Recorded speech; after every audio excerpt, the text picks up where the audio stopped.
Good morning students. आज ये worksheet 41 जो पिछली हाइट एंड डिस्टेंस की वर्कशीट थी, आज ये चैप्टर पूरा हो रहा है और उसकी रिवीजन है। ये 10 सवाल हैं, एमसीक्यू टाइप हैं कुछ और कुछ नॉर्मल सवाल हैं। एक एक नंबर के सवाल आ सकते हैं आपके। ये पूरे चैप्टर का हाइट एंड डिस्टेंस का ये रिवीजन है, इसको ध्यान से देखना है सवालों को।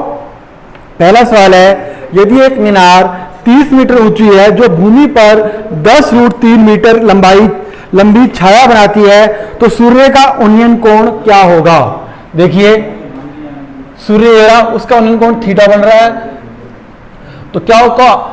tan थीटा लंब बटे आधार, यानी 30 बटे 10√3। जीरो कट गया, 3 को लिखेंगे √3 इंटू √3 बटे में √3, तो क्या आ गया? केवल √3। और tan में √3 कब होता है? tan 60 डिग्री पे। इसका हमारा थीटा क्या हो गया? हमारा 60 डिग्री। और कौन सा आंसर है वो? C answer. तो इसका पहले का सी आंसर ठीक है। इसी प्रकार दूसरा सवाल है, एक सीढ़ी, ये दीवार है बीसी, इसके ऊपर नीचे 60 डिग्री कोण बनाती है और ये दीवार से 2.5 मीटर की दूरी पर स्थित है, तो सीढ़ी की लंबाई ज्ञात करनी है। अब इस त्रिभुज में हमें आधार पता है और ये क्या निकालना है? हाइपोटेन्यूज यानी कर्ण निकालना है। कर्ण और आधार के बीच में होता है cos थीटा, तो cos 60 डिग्री आधार यानी 2.5 मीटर बटे में कर्ण यानी लंबाई, और cos 60 डिग्री होता है 1/2। L यहां चल जाएगा, तो L क्या आ जाएगा? 2.5 गुणा 2 बराबर 5 मीटर। ये आंसर है हमारा सी। इस प्रकार तीसरा सवाल, एक समतल पर खड़ी मीनार की छाया मीनार की ऊंचाई की √3 गुना है, सूर्य का उन्नयन कोण क्या होगा? फिर से वही सवाल, ये सूर्य है, उन्नयन कोण बनेगा उसका थीटा, वही लंब और आधार के बीच में टेंजेंट। जो छाया है ऊंचाई की √3 गुना है। अगर मीनार मान लिया हमने h मीटर की, तो छाया हो गई h√3, तो tan थीटा लंब बटे आधार h बटे h√3, तो आ गया ये 1/√3, और tan थीटा में 1/√3 होता है tan 30 पे, तो इसका मतलब थीटा आ गया यहाँ पे, सूर्य का उन्नयन कोण है 30 डिग्री, जो आंसर है हमारा बी।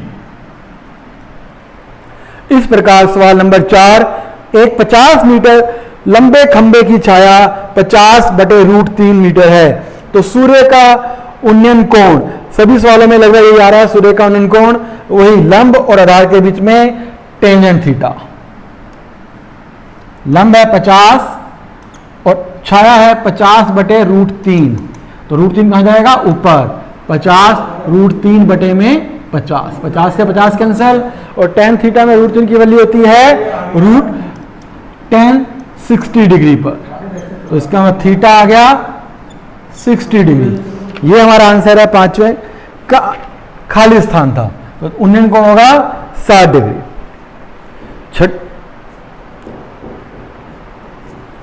अब पांचवा सवाल है, 10√3 मीटर ऊंचाई वाली मीनार जो कि शिखर का भूमि पर उस मीनार के पास से 30 मीटर की दूरी पर स्थित बिंदु से उन्नयन कोण।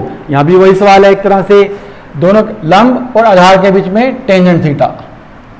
टेंजेंट थीटा बराबर tan √3/30। √3 को हम लिख लेंगे √3 इंटू √3, कैंसल 1/√3, वही tan थीटा 1/√3 कब होता है? tan 30 डिग्री पे, तो थीटा आ गया यहाँ पे भी 30 डिग्री। ये भी खाली स्थान है। अब छठा सवाल है, दो खंभों की ऊंचाई 16 मीटर व 10 मीटर है, उसके शिखर से एक 16 मीटर का खंभा है CD और ए भी खंभा है 10 मीटर का। इनके दोनों के शिखरों पे एक तार बंधी हुई है L लंबाई की, और ये कोण मारिए 30 डिग्री का।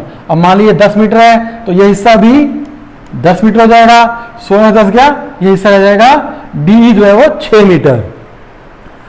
अब ये 6 मीटर हो गया लंब, और ये कर्ण, लंब और कर्ण के बीच में होता है साइन थीटा का।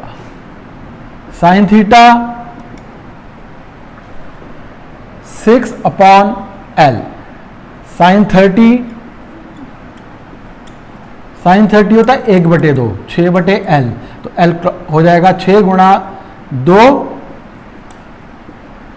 12 मीटर। तार की लंबाई आ गई 12 मीटर।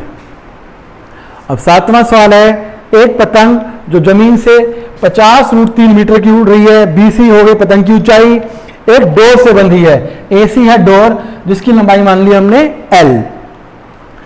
फिर से वही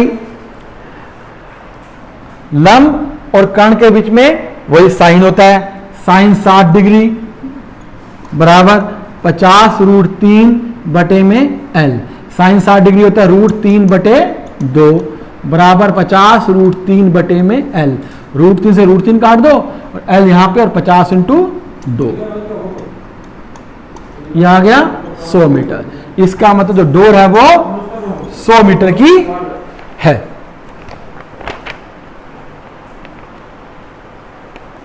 अब है 8वां सवाल, एक स्तंभ की छाया की लंबाई उसकी ऊंचाई का √3 गुना है, प्रकाश के स्रोत का उन्नयन कोण ज्ञात कीजिए। मीनार की ऊंचाई मान ली हमने H और उसकी छाया बन रही है H √3 मीटर। वही लंब और आधार के बीच में टेंजेंट थीटा,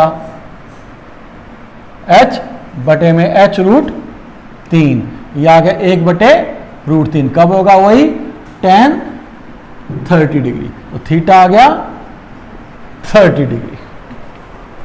9वां सवाल, यदि एक नाव पुल से क्षैतिज दूरी 25 मीटर और पुल की ऊंचाई भी 25 मीटर हो, तो नाव का पुल से अवनमन कोण। एक ये पुल है AB 25 मीटर ऊंचा, नीचे नदी में नाव है सी पे खड़ी हुई, पुल से 25 मीटर की दूरी पर है और अवनमन कोण बन रहा है थीटा। अवनमन कोण बनेगा ऊपर, जब ऊपर से नीचे देखेंगे ये थीटा, तो यहां भी थीटा बनेगा। अब देखो लंब और आधार बराबर होते हैं, तो tan में एक ही वैल्यू होती है 45 डिग्री। tan थीटा बराबर 25/25, ये क्या आ गया 1, और कब होता है tan 45 डिग्री, तो थीटा आ गया 45 डिग्री। जो नाव है वो पुल से 45, या जो ऊपर पुल से जो देखा जा रहा है उसको 45 डिग्री के कोण, अवनमन कोण से देखा जा रहा है, एंगल ऑफ डिप्रेशन। 10th में एक फिगर बनानी है, दो व्यक्ति, एक मीनार है AB जिसकी ऊंचाई है 60 मीटर, इसके विपरीत दिशा में खड़े हैं, एक P पर और Q पर। केवल चित्र ही बनाना है, तो दोनों व्यक्तियों के बीच की दूरी ज्ञात करने के लिए आकृति बनाइए। यह आकृति है, AB मीनार है 60 मीटर ऊंची, एक तरफ P व्यक्ति खड़ा है और दूसरी तरफ Q व्यक्ति खड़ा है, और इनके बीच की दूरी मान लिया AP दूरी x है और ये y। और इस तरह से ये हमारी आज की वर्कशीट और इस चैप्टर की रिवीजन भी खत्म होती है। Figure, thanks.